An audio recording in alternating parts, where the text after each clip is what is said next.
আজকে আমরা কথা বলবো পেয়ারা চারা কিভাবে গ্রাফটিং বা কলম করে সেই বিষয়ে। যারা ভিডিওটি দেখছেন এবং দেখবেন প্রত্যেকেই শেয়ার করবেন যাতে অন্যরা দেখার সুযোগ পায়, জানার সুযোগ পায়।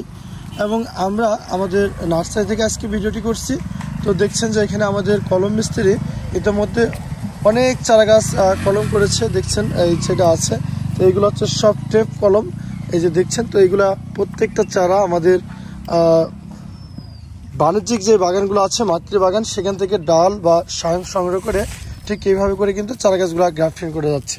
এই যে দেখছেন যে পাশে যে বড় চারা গাছগুলো দেখতে পাচ্ছেন, এগুলো হচ্ছে বুনো চারা বা বীজের চারা। এই যে দেখছেন, এটা কেটে নিয়ে খুব সুন্দর করে সুসলে নেওয়া হয়েছে এবং এই যে বাগান থেকে যে ডালটা নিয়ে আসছে সেটা কিন্তু খুব সুন্দর করে এই যে দেখছেন টেপের মাধ্যমে জয়েন করে দেওয়া হচ্ছে।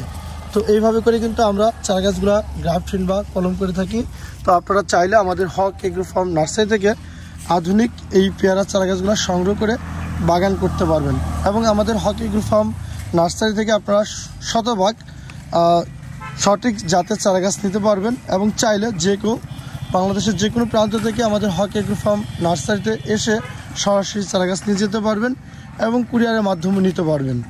তো দেখছেন যে এখানে কিন্তু আমাদের চারা গাছগুলো গ্রাফটিং করা হচ্ছে।